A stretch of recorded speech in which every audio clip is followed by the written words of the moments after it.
సేన శాసనసభ్యులందరితో కూర్చొని మొత్తం అన్ని పర్యవేక్షించి చూసాం. లోపల చూస్తే అంటే ప్రాబ్లం ఏముందంటే కొత్త అది చాలా 454 కోట్లు పెట్టి కట్టారు. 69 ఎకరాల్లో 7 బ్లాకుల్లో 7 బ్లాక్స్ 7 బ్లాక్స్ నిర్మాణానికి వాళ్ళు చేశారు. అది కూడా ఏం చేశారంటే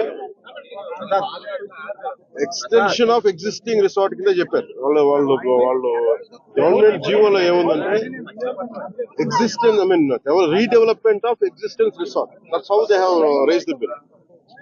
దాంట్లో 2 బ్లాకులే పెట్టారు. ఫస్ట్ వాళ్ళు పెట్టింది ఏంటంటే 7 బ్లాక్స్ లో బడ్జెట్ ఒకదానికి 90 పైన, ఇంకో దానికి 70 పైన, 2 phases లో ఇంతే. వాళ్ళు స్టార్ట్ చేసినప్పుడు 164 కోట్ల రూపాయలు 164 కోట్ల రూపాయలతోటి 7 బ్లాక్స్ ప్లాన్ చేశారు. కట్టేటప్పటికి అది ఆ 7 బ్లాక్స్ కి పూర్తి చేయాలి. 4 బ్లాకులకి అంటే మనం చూస్తే 4 బ్లాక్ అంటే బిల్డింగ్ కాదు. Residential block is 1, CMO office is 1. ఇవన్నీ కూర్చొని అలాగా వాళ్ళు 7 బ్లాకులు ప్లాన్ చేసుకుంటే 4 బ్లాకులే కట్టారు. 7 బ్లాకులకి వాళ్ళు ప్లాన్ చేసినప్పుడు 92 కోట్లు ఫస్ట్ ఫేజ్, రెండో ఫేజ్ 53 కోట్లు. సో రెండు కొంచెం అటు ఇటుగా పెడితే 160 కోట్ల పై చిలుకు వాళ్ళ ఒరిజినల్ ప్లాన్.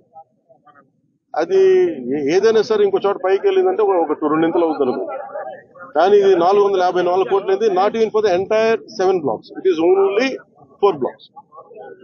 4 బ్లాకులకే 454 కోట్లు అయింది. ఒరిజినల్ ప్లాన్ 92 కోట్లు ఫస్ట్ ఫేజ్, సెకండ్ ఫేజ్. దీనికి లోపలికి వెళ్ళి చూసి నేను వచ్చినప్పటి నుంచి కూడా మమ్మల్ని గత కాలం రానివ్వలేదు. ఇప్పుడు ఏమైపోయింది, ఒక డ్యామేజ్ జరిగిపోయింది. ఋషికొండ ఒకప్పుడు ఇక్కడ రిసార్ట్స్ ఉన్నప్పుడు టూరిజం మన శాఖకి ఆదాయం 7 కోట్లు ఉంది. సో 7 కోట్ల ఆదాయం కోల్పోగా ఇప్పుడు అదనపు భారం 453 కోట్లు పడి ఇప్పుడు కరెంటు బిల్లు ఆదాయం మన సంవత్సరానికి కట్టాల్సిన ఇంకా ఉపయోగించకుండా జస్ట్ అది లైట్ లేసి అప్పుడప్పుడు ఏసీ ఆన్ చేయడానికి ఉట్టినాయి. జస్ట్ ఆన్ చేసి ఆఫ్ చేయడానికి పనిచేస్తున్నది సక్రమంగా అనుకోవడానికి అది సంవత్సరానికి 1 కోటి రూపాయల పైన 15 లక్షలు అవుతుంది. దాన్ని బట్టి అర్థం ఈ మెయింటెనెన్స్ వీటికి 1.5 కోటి అవుతుంది. Just mayor maintenance. ఇదివరకు 7 కోట్ల ఆదాయం. ఇప్పుడు మేము అన్ని చూసిన తర్వాత లోపల వెళ్ళి పర్యవేక్షిస్తే ఇప్పుడు దాకా వాళ్ళు డ్యామేజ్ చేశారు. ఈ టాయిలెట్స్ ఎన్ని కోట్లు, టబ్బు ఇవన్నీ ఇంకా అయిపోయినాయి, ప్రజల్లోకి వెళ్ళిపోయినాయి. ఇప్పుడు మా కుటుంబ ప్రభుత్వం నుంచి మేము పిఎస్సి చైర్మన్, మన సివిల్ సప్లైస్ మినిస్టర్ మనోహర్ గారితో, టూరిజం శాఖ మంత్రివర్గంతో అందరితో కూర్చున్నప్పుడు మొత్తం అంటే జనసేన సభ్యులతో కూర్చున్నప్పుడు, గౌరవ శాఖ సభ్యులతో కూర్చున్నప్పుడు జరిగిన డ్యామేజ్ జరిగిపోయింది. తొలచాల్సిన కొండ తొలిచేశారు, పాడు చేశారు. ఓకే, వీటన్నిటిని మించి ఇప్పుడు మన ముందు ఏముందని దీన్ని how well we can utilise 400 change చెప్పి ఎలా పెట్టాలి. చాలాసార్లు అనేక మార్లు మేము కేబినెట్ మీటింగ్ చర్చించాం. ముఖ్యమంత్రి గారు కూడా దీని మీద ఎలా చేయాలనేది ఆయన అందరిని అడుగుతూ ఉన్నారు. సో మేము ఈ పర్యటన తాలూకు ముఖ్య ఉద్దేశం ఏంటంటే ఈ పర్యటన ద్వారా ఫస్ట్ మేము అసలు ఏం చేయాలనేది మాకు ఇది ఇండివిజువల్ కుటుంబ ప్రభుత్వం కాబట్టి జనసేన పార్టీ తరఫు నుంచి వాట్ ఈస్ అవర్ అనేది అంటే వాట్ ఈస్ అవర్ వ్యూ అనడానికి మనం ఇక్కడి నుంచి మంగళగిరిలో కూర్చోనో లేదంటే ఇంకా ఊళ్ళో కూర్చొని చేయడం, ప్రత్యక్షంగా ఒకసారి ఫీల్డ్ విజిట్ చేసి వచ్చే పరిష్కారం వేరుంటుంది. సో లోపలికి వెళ్ళి కూర్చొని మేము చూస్తున్నప్పుడు పెచ్చులు ఊడిపోతా ఉన్నాయి. ఆ సీఎంఓ ఆఫీస్ బ్లాక్ లో ఆల్మోస్ట్ వాళ్ళు ఎవరు పేషీలో కూర్చునే ఆ పైకప్ పడిపోయింది, నీళ్లు లీక్ అవుతున్నాయి. ఇది 2 చేయాలి. ఒకటి, బిల్డింగ్స్ అన్ని సేఫ్టీ ఆడిట్ జరగాలి, అదొక చర్చించాం. 2, అసలు దీని ఎట్లాగా సేఫ్టీ ఆడిట్ జరిగిన వెంటనే ఎట్లా దీని ఆదాయ మార్గాలు పెంచాలి.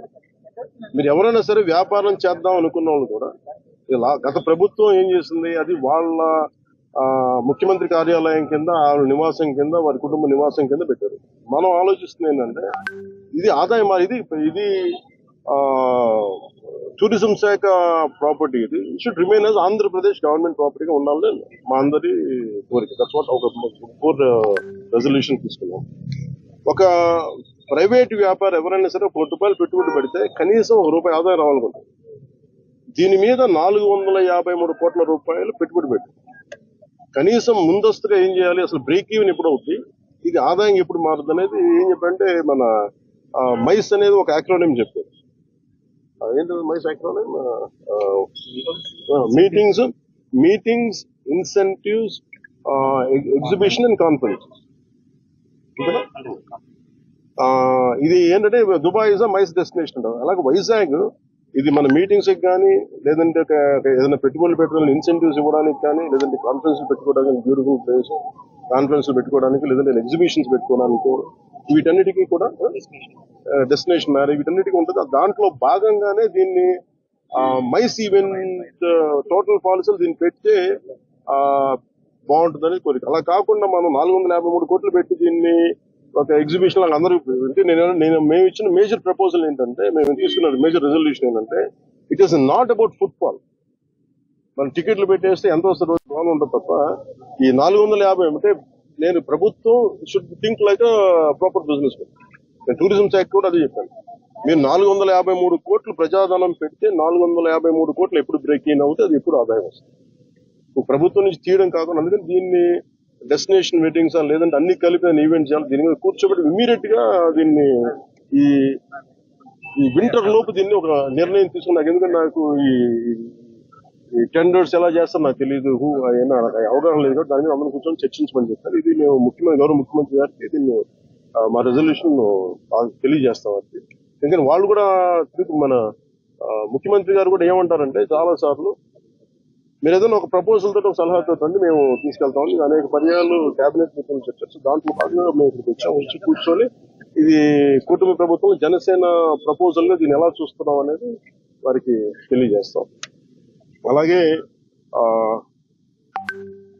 మనోహర్ గారు మన సూచన ఏంటంటే దుర్గేష్ గారు కూడా వెంటనే మాట్లాడుతుండగా వెంటనే దీన్ని మెయింటెనెన్స్ చేయించింది. ఎందుకంటే దుమ్ము పట్టేస్తున్నాయి, ఒక ఆల్మోస్ట్ ఒక 1/4 ఇంచు దుమ్ము ఉంది. సో వెంటనే క్లీన్ చేయించిన ఎవరు పడితే వాళ్ళు వెళ్ళిపోతా ఉన్నారు. అందుకని దీన్ని ప్రొటెక్ట్ చేయడం దీన్ని కేర్ తీసుకోవడం లేదు.